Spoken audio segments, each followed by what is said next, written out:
वो इंश्योरेंस में से आपको अगर बीमारी 50,000 की भी हो तो इंश्योरेंस में से 5 लाख कैसे खत्म करे, इसकी जिम्मेदारी हॉस्पिटल मैनेजमेंट पूरी तरह से कैसे ले सकते हैं उनको पता है।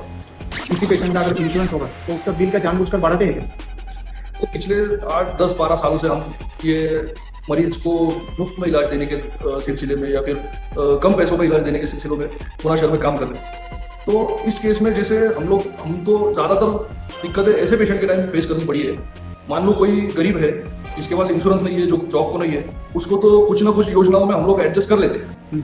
बट जिस पेशेंट को इंश्योरेंस है, जो वेल टू डू फैमिली से या फिर समझो उनका इनकम अच्छा है तो वो इंश्योरेंस निकाल पाते हैं। ऐसे फैमिली के साथ अगर आपको करना है काम, मतलब इनको अगर हेल्प करना है, एक्चुअली हॉस्पिटल इनको पहले इंश्योरेंस के लिए पूछता है। वो फैमिली के पास इंश्योरेंस होता है, 5 लाख का इंश्योरेंस अगर आपने बता दिया तो हॉस्पिटल एडमिट करने के बाद वो इंश्योरेंस में से आपको अगर बीमारी 50,000 की भी हो तो इंश्योरेंस में से 5 लाख कैसे खत्म करे, इसकी जिम्मेदारी हॉस्पिटल मैनेजमेंट पूरी तरह से कैसे ले सकते हैं उनको पता है।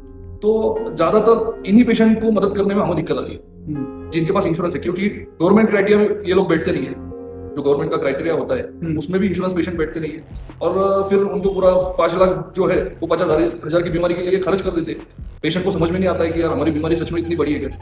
5 लाख खत्म होने के बाद उनको सब दूसरे किसी डॉक्टर के कंसल्ट लेने, अरे आपको तो ये था ही नहीं कि आपने ऑपरेशन क्यों करवाया, अरे वो हॉस्पिटल में डॉक्टर ने हमें बोला था इसलिए करवाया। तो ऐसे काफी घटनाएं हमारे सामने हुई आज तक का। मैंने कम से कम 10-12 घटनाएं ऐसी देखी है। और जो 5 लाख का उन्होंने इंश्योरेंस निकाले रहते हैं वो पूरे साल भर के लिए 5 लाख रहते हैं। अगर पेशेंट जनवरी में एडमिट हो गया, उसके 5 लाख जनवरी में खत्म हो गए और उसके बाद वो जून या फिर दिसंबर में एडमिट हो गया तो पूरा पैसा उसके जेब से ही जाएगा। तो मैं वही बोल रहा हूँ ना, एक ही टाइम में 50,000 की ट्रीटमेंट के लिए ये 5 लाख हॉस्पिटल ले लेता है। ये तो बिजनेस है। देखिए, आपको 50,000 की बीमारी में 5 लाख कमाना है, वो उनका बिजनेस है। तो ये होता है, एक टाइम में इनका पूरा 5 लाख खत्म हो गया, फिर अगले टाइम अगर कुछ बीमारी आए फिर उसके लिए अलग पैसे भरने पड़ते हैं। इंश्योरेंस तो वो टाइम चलता नहीं है।